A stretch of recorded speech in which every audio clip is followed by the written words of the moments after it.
సందర్భంగా సొంత ఊళ్లకు వెళ్లే ప్రయాణికులు సౌకర్యార్థం రాష్ట్ర ప్రభుత్వం పలు కీలక నిర్ణయాలు తీసుకున్నట్లు రవాణా శాఖ మంత్రి మండిపల్లి రాంప్రసాద్ రెడ్డి తెలిపారు.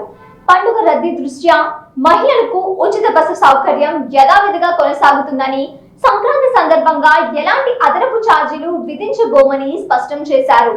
ఈ ఏడాది ఆర్టీసీ ఛార్జీలో కూడా ఎలాంటి పెంపు లేదని తెలిపారు.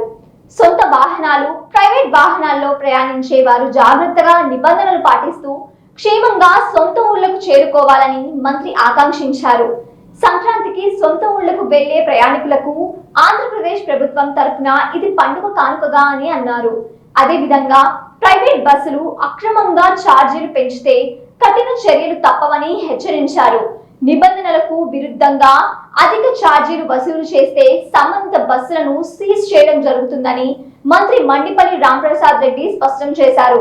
పండుగను ప్రజలు ఆనందంగా, సురక్షితంగా జరుపుకోవాలని మంత్రి ఆకాంక్షించారు.